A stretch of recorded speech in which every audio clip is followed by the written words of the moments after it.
Slow connection.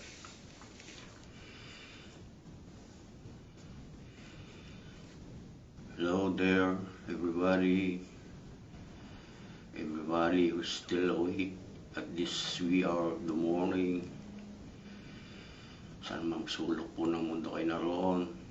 Magandang umaga na po, magandang hapon, magandang tanghali, magandang gabi. Anumang time zone meron po sa inyo. Welcome po muli sa ating Sharpen Our Memory. Ako po si Luis Evangelista. Sa pagkakataon po ito ay pagkapatuloy ko po ang aking mga pag-recite ng mga chapters po ng Bible. Para hindi na po ako magluwat ay sisimulan ko na po. Ito nga po ay ginawa ko na pong per chapter kaya medyo maigsi lang po ito. Tapos po itong isang chapter ay magkaroon po ulit ng konting minutong break para pag-set up naman po ng susunod na video. Okay po.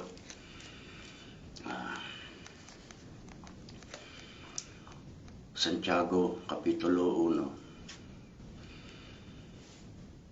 Si Santiago na alipin ni Jesucristo ay bumabati sa 12 angkan na nasa pangangalat. Mga kapatid, ariin ninyong buong kagalakan kung kayo mga hulog sa sari-saring tukso. Yamang nalalaman na ang pagsubok sa inyong pananampalataya ay gumagawa ng pagtitiis at inyong pabayaan na ang pagtitiis ay magkaroon ng sakdal na gawa upang kayo maging sakdal at ganap na walang anumang kakulangan. Ngunit kung nagkukulang ng karunungan ng sino man sa inyo ay humingi sa Diyos na nagbibigay ng sagana sa lahat at hindi nanunumbat, at ito'y ibibigay sa Kanya.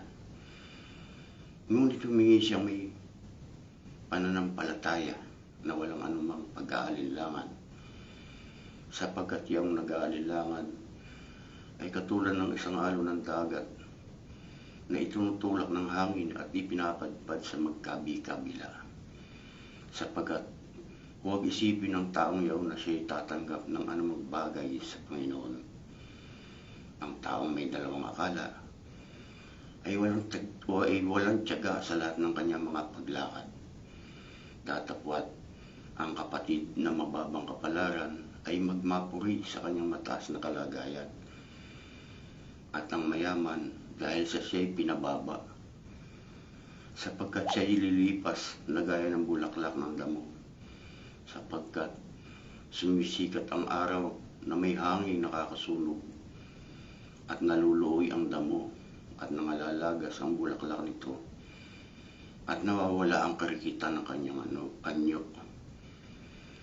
Gayon din naman taong mayaman na malalanta sa lahat ng kanyang mga paglakad. Mapalad ang taong nagtitiis ng tukso, sapagkat pagkasubok sa kanya, siya'y tatanggap ng putong ng buhay na ipinangako ng Panginoon sa mga nagsisiibig sa Kanya. Huwag sabihin ng sino man pagka siya'y tinutukso, ako'y tinutukso ng Diyos, sapagkat ang Diyos ay hindi matutukso sa masamang bagay, at hindi rin naman siya nanunukso sa kanino man, kundi ang bawat tao ay natutukso pagka nahihila ng sariling masamang pita at nahihikayat.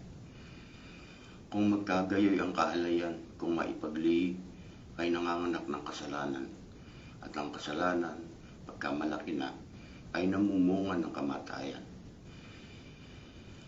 Huwag kayong padaya, mga minamahal kong kapatid. Ang bawat sakdal na kaloob at ang bawat mabuting kaloob ay pawang buhat sa itaas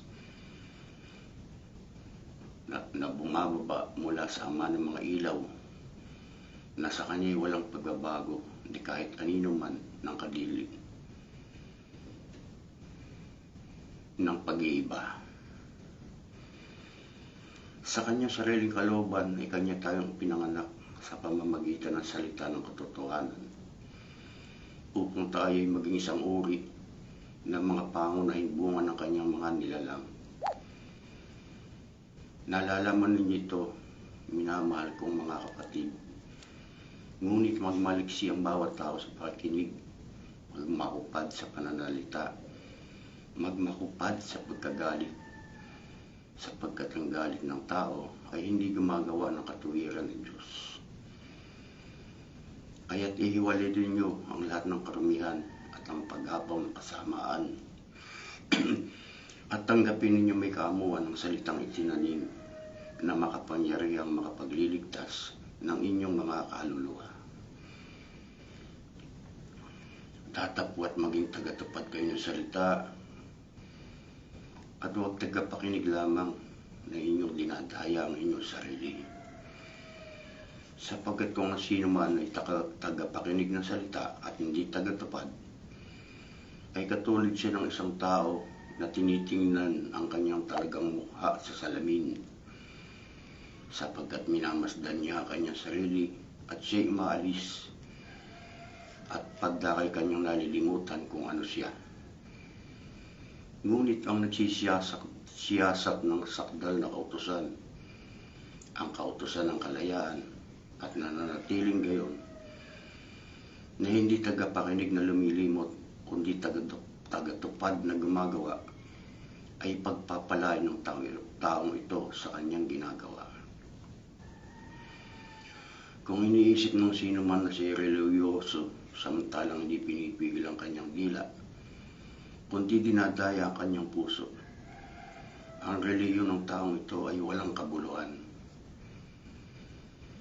Ang dalisay na reliyon at walang dungis sa harapan ng ating Diyos at Ama ito, dalawin ang mga ulila at ang mga babaeng bao sa kanilang kapigatian at pag-ingatang walang dungis ang kanyang sarili sa sanlibutan. Konting break lang po at babalik din po